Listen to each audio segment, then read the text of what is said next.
Hello and welcome to the Daily Space for today, August 23rd, 2019. I am your host, Dr. Pamela Gay, and I am here to put science in your brain. In today's top story, we have news from near Earth, but not on Earth. And this is coming to us from an asteroid that isn't Bennu.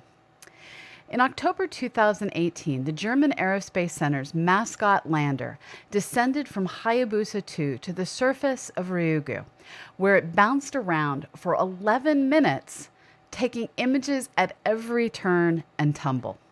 As it did so, it captured amazing images of the surface of this dark rock. In a press release yesterday, the mission team announced that these images have allowed them to see, and I quote, a detailed view of a fragile rubble pile made up of two different, almost black types of rock with little internal cohesion. This lack of definite structure has consequences about how we think about Earth defense. And here, I mean defense against incoming space rocks. Both Ryugu and Bennu appear to be loosely held together bundles of rubble. And asteroids like this can't be pushed or shoved to change their orbits because they would just come apart instead of moving. Imagine trying to push a leaf pile versus pushing a car. The one is quite heavy but pushable. The other will just make a terrible mess everywhere if you try to push it.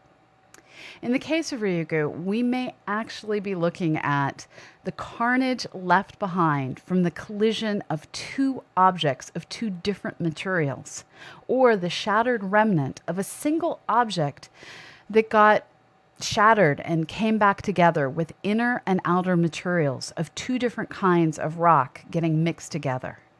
This is exciting and hints at the possibility we may eventually see similar news announced from Bennu and find out it is the rubble pile we've been accusing it of being. The timing of these two different missions to two similar asteroids makes it possible for us to do even more interesting science. And I look forward to all the lessons we learn in the coming months and years. Okay, so sticking to stories in our own solar system, we're now going to jump over to the planet Jupiter and its ever-changing bands. In 2017, Earth-bound astronomers used the Hubble Space Telescope and the Atacama Large Millimeter Array Radio Observatory to study Jupiter. Amateur astronomer Phil Miles had noticed plumes, shown here, those white things in the center of the image with the large white thing behind them. Those are plumes moving from right to left that triggered a large disturbance getting left behind in its wake. From these observations, they wanted to find out how is it these plumes are affecting Jupiter's atmosphere. Now, in the millimeter, Jupiter looks quite different, and it allows them, looking in the radio, to see into much deeper layers of Jupiter that are giving off different colors of light. By combining these two different sets of observations, they were able to see that these bright white plumes that are generated about 80 miles deep in Jupiter's atmosphere in a layer that is dominated by water vapor. These plumes are actually affecting much deeper down into Jupiter, and those effects trickle upwards, causing the bands over time to change in color and to change in thickness. Effectively, what's going on down deep is changing how Jupiter looks up on its surface. Now, this is early days of this research and more is to come. And I look forward to seeing what new planetary models we have to explain Jupiter and that great red spot we still haven't been able to adequately explain, a red spot that was visible more than 400 years ago when Galileo first looked at this world through a telescope. Now, from Jupiter, we continue our journey outwards, now looking at Neptune, which in now historic observations was observed by Voyager 2 30 years ago. I was in high school when this happened. This is a mission that I have to admit completely shaped my childhood. Some of my earliest memories are being made to take naps to watch early Jupiter images coming back from the Voyager missions. And high school was shaped by, well, seeing these images of Triton, a Kuiper Belt object that appears to be, well, held captive by the gravity of Neptune. 30 years ago, we got this information, and since then, no new missions have gone to the outer solar system. Folks, it's time. We need to send more missions out to Uranus and Neptune. One of the questions we often get is, why haven't we had an orbiter sent to one of these outer worlds? And the answer is fuel. When you go to these outer worlds, you have to be able to do a maneuver that changes your velocity from being one that is flying you straight out of the solar system, as we've seen the Pioneer missions, the Voyager missions, and now New Horizons take. You have to hang a, sharp left and get into orbit, dumping a lot of your velocity in the process. And we just haven't had that kind of spacecraft built and designed yet. Here's to hoping that in the future we decide to suck it up and, expend that amount of fuel and take the time necessary to go and explore these worlds further. Neptune in particular offers us this double whammy of being able to see a Kuiper Belt object up close, in this case Triton, and to also study an ice giant for the very first time. Okay. So it's a Friday. It's a short news day. I have sad news for you. We won't actually be here on Monday. This is because myself, Annie, and Susie, the whole team that puts this show together, we're all going to be on or waiting for airplanes to fly from our homes scattered across the eastern half of the U.S. to fly out to Tucson, Arizona, to the headquarters of our host institution, the Planetary Science Institute, where we're going to be bringing you live episodes from the Hacienda del Sol Resort all next week. And by all, I mean Tuesday through Thursday, because Friday we have the same problem of all being on airplanes. So next week is going to be a curtailed week. Next weekend, Labor Day weekend, I will be coming to you live from DragonCon whenever I can. So expect the chaos, people. Expect the chaos. All right. That rounds out today's episode of the Daily Space. I will now take your questions and ask you to please at CosmoQuest X to help me find them in the chat. While you type them in, and this is me checking if my teleprompter software will start working again. While you type them in, let me remind you that the Daily Space is a production of the Planetary Science Institute and is hosted by myself and Annie Wilson, who will be here with me sharing the episode next Tuesday. And we will bring you all the science, both that and all the spacecraft, because we're going to be together. Each episode of the Daily Space is archived over on YouTube. Please subscribe to youtube.com/c/CosmoQuestX. And if you miss us live here on twitch.tv, you can always catch us over on YouTube. These episodes are edited and produced by Susie Murph. We are here thanks to the generous contributions of people like you who allow us to pay our staff a living wage. Every bit, every sub, and every dollar committed on patreon.com/CosmoQuestX goes to help us keep the lights on. If you can't give financially, we really do understand. There are other ways you can help our programs. Right now, the best way that you can help us is to get the word out. You can get the world out too, but get the word out. Let your friends know, share our channel to your social media networks, and leave a recommendation in all those places that people leave recommendations. Is dig.com still a thing? Anyways, you never know what doors you may open by introducing a friend to our channel. We really wouldn't be here without you. Thank you for everything that you do, for the science, for the sharing, and for the contributions. And now to the questions. Okay, let's see what we've got, and hopefully my app didn't keep crashing. So it looks like I successfully got most of the messages. Binary Blaze said favorite human-made food, and it smells delicious. And I think we have a birthday this week for Guido.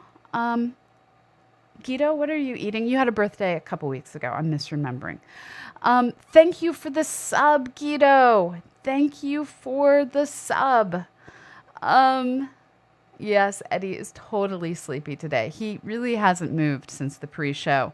He heard the bits, he looked up, he put his head back down and went back to sleep. No borks required, only snoozes. Okay.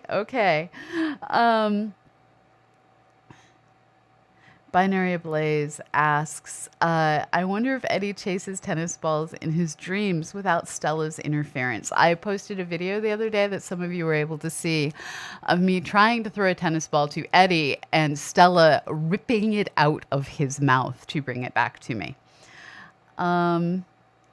Yeah, it's kind of wild the way the two of them attempt to play fetch. Looking to see what else is going on. Hey, Mythtown. Yeah, Gita, for whatever reason, the free Prime subs are not automatic. You have to manually change them, but the paid subs are automatic. Yeah, that's the chaos we're dealing with.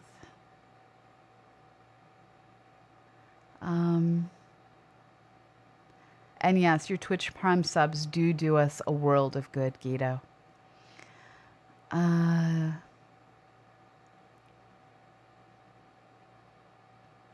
So looking to see what else we have. Somehow there are 2 tunes. I must have done something wrong. Sorry about that, Refs Matt. So we're still having some technological difficulties. I'll work on figuring out how to fix that. Hey, Blue Vega. Long-time listener, first-time caller. Welcome. Hey, Wayne Johnson. Looking for more questions. The chat is just kind of awesome. I'm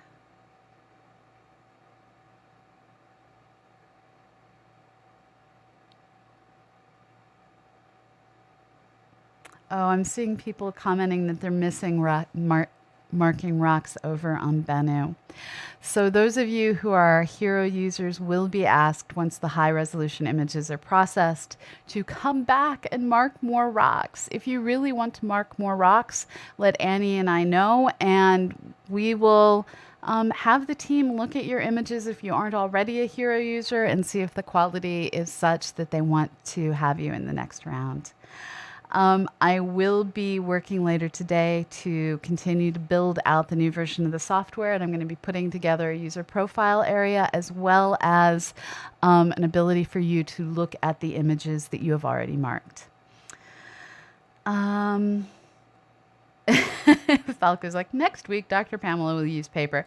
I've been having so many weird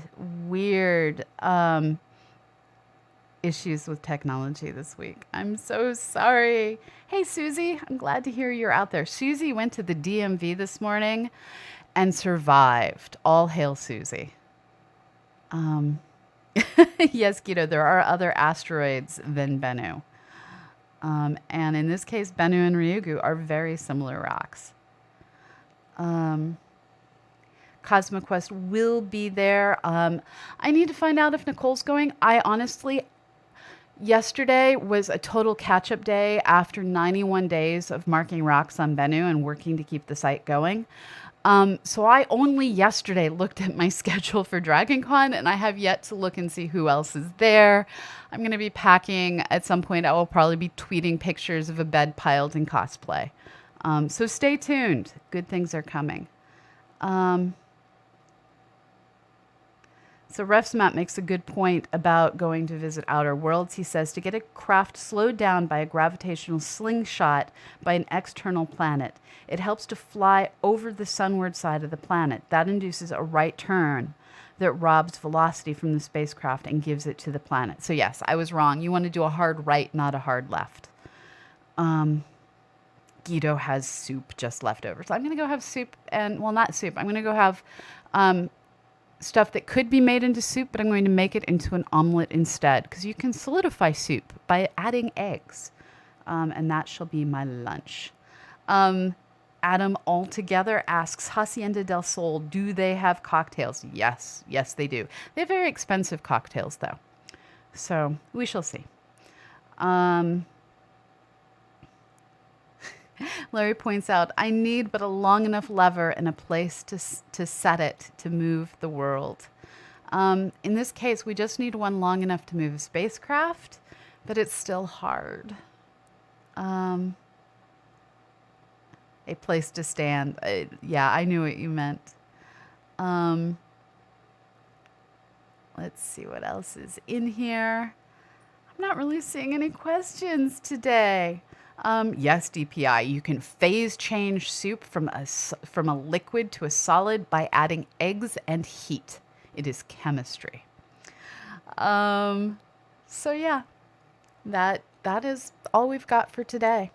So stay tuned. I will probably be coding, which means there will be a fair amount of, oh God, I wrote this code while I was extremely exhausted. What was I thinking?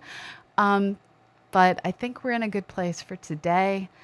And next time you see me, other than when I'm coding, next time you see the Daily Space, let's go with that. Next time you see the Daily Space, you will see me and Annie together.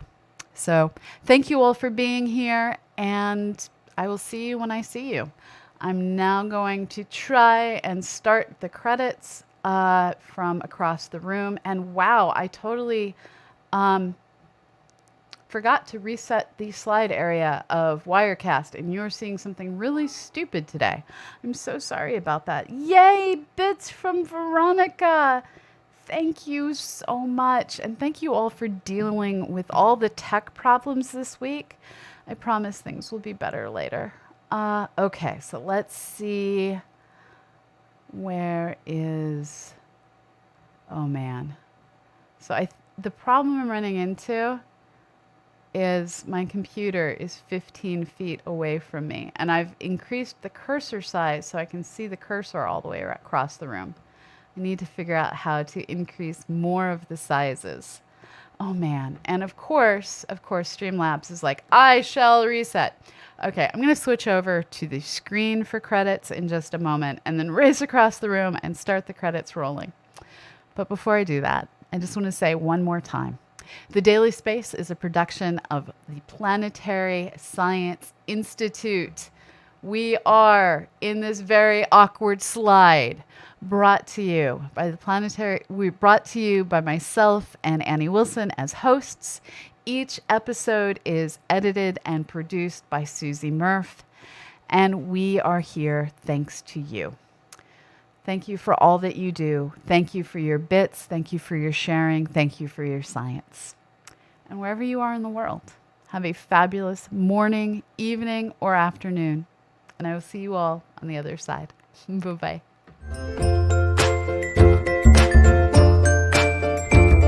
Thank you, Annie, for running that